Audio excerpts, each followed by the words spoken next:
We've been enjoying Galway in the west of Ireland for the last several days, and now we're leaving town and heading south. You can find the extended movie about Galway and Kinvara in our collection. We'll be driving along the west shore of Ireland past some very dramatic scenery, including the Burren and the famous Cliffs of Moher. It takes a few hours, and halfway there we'll stop at a spectacular viewpoint to see the Cliffs of Moher. We'll be driving along what they call the Wild Atlantic Way. It's a road along the shore with many fine sights, including castles. Some of them occupied and others in ruins, but they're always photogenic. We'll see lots of pastures with sheep. Sometimes cows are crossing the road in front of us, and we have to slow down and let them go. This coastal road, it extends from the north of Ireland to the south, 1,500 miles altogether.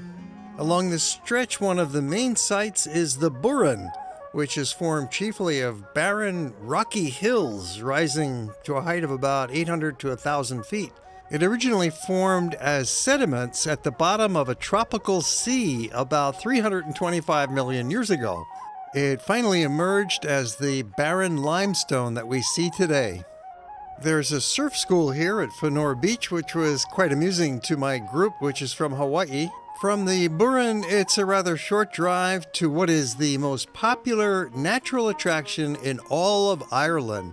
It's the spectacular Cliffs of Moher. The area's extreme beauty has made it a big magnet for most Irish tourists. About 1.5 million people are visiting each year, and that number is growing pretty rapidly.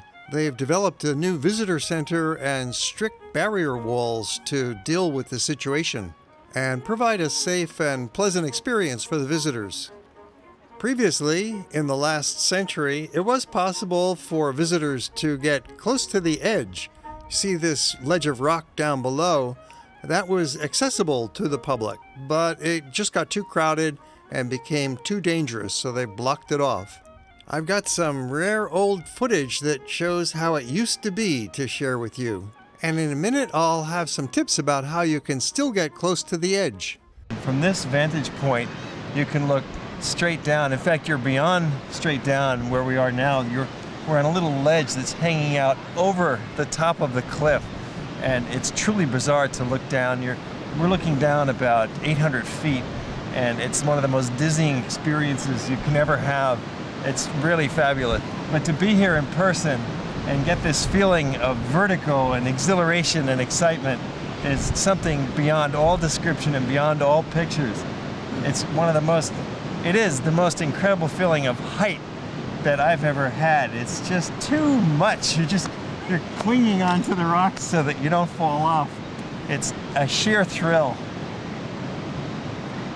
This is the highest sea cliffs in Europe.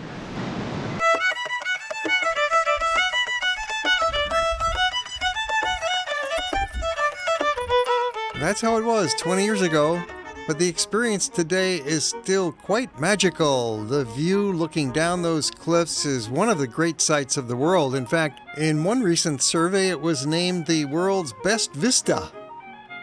It's still possible to get close to the cliff if you get away from this visitor viewing area. The cliffs extend for 8 kilometers south from here, and there is a nice hiking trail that you can walk along, and you will soon find places where you can look straight down. Just be careful. It's called the unsupervised path. These restrictions on viewing bring up the much bigger concept that tourism in large numbers is affecting the sights. Worldwide, places are getting more crowded, so the lesson is get out and travel now before it gets even more crowded. On this visit, it was misty, even though we're here in the month of May, which is the sunniest month. You'll have best lighting in the afternoon, especially if you come after 4 p.m. when it's a bit less crowded. But no matter the weather, the crowds, or the restrictions, you'll still love it. They built a major new visitor center with a large gift shop and a wonderful display of multimedia screens and display boards of the history, the geology, the culture of the area. There's a small auditorium where they show a video that ironically they call The Ledge, so you can watch a video of The Ledge. Then have a cup of tea in their snack shop and be on your way. Nearby is a well that supposedly has healing powers. It's in a tiny grotto whose walls are thick with holy pictures representing various saints. It's devoted to Bridget, who was originally a Druid goddess and then later a Catholic saint with healing powers. A few miles south, we're passing through the small town of Lahinch. Probably 70% of the visitors to Lahinch are here to play golf. Surfing is popular down at Liscannor Bay. We soon reach the village of Milltown Malby, famous for traditional Irish music. If you look on the left, you'll see a statue of Willie Clancy, noted musician. Next we arrive in Kilrush. It's one of the larger towns of County Clare. It's been around ever since the 16th century, but the town layout is largely from the 18th century. It's a little bit different than many Irish towns, with the town square and the courthouse right in the center. We're about halfway on our journey today from Galway down to Dingle. Kilrush made a perfect place to stop for a while and have lunch and take a little walk around. Many good places to eat, ranging from cafes, sandwich shops, pubs and restaurants, and a very lively street scene with all of the shops lined up on the main road. The town is not exactly a tourist magnet, but there are some small hotels and bed and breakfasts where you could spend the night. Quite entertaining to take a little stroll, take a break, and then get back in our bus and continue on. We'll be crossing the Shannon River.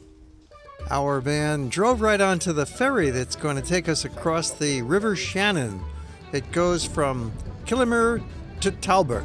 The crossing just takes about 20 minutes, and it will save you a lot of driving time if you were to drive all the way up the Shannon on crossover and come back again. That could take at least an hour, maybe 2 hours, depending on traffic. So it's a very popular way to get across the Shannon. Just get on the ferry, crossing over from County Clare to County Kerry. And it's great to get out of your vehicle and stretch your legs, get some fresh air, and enjoy the view. Driving off, we continue south, heading eventually to Dingle, but along the way we pass through Listowel, a typical small market town, population about 5,000 people. A distinctive feature of the main street is the color and variety of the shopfront designs. We soon arrive in the city of Tralee, which is the largest town in County Kerry, and it's the county capital. Has a population of about 24,000 people, making it the 8th largest town in Ireland. Tralee is a tourist destination with many fine hotels and a lot of restaurants and shops. The town center is compact and a nice place to walk around, and there's a nice history museum on the edge of town that we will take a look inside. It could be a home base for visiting the nearby Dingle Peninsula and the town of Killarney.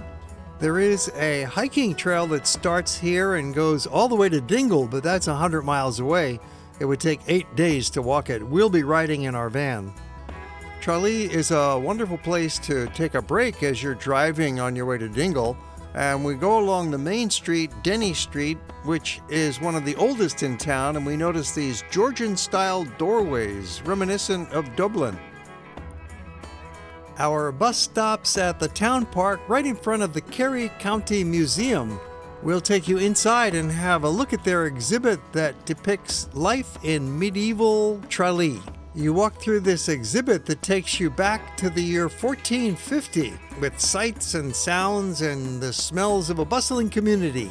You'll see people's clothing, their food, where they lived, and step back in time like a Smithsonian exhibit, along with 3 more floors of archaeological and historic displays. The stated aim of the museum is to collect, record, preserve, and display the material heritage of County Kerry. The museum is located in the Ash Memorial Hall. The Tralee Town Park is right across the street with 35 acres, making it one of the largest urban public parks in Ireland. It has a rose garden set among lush greenery.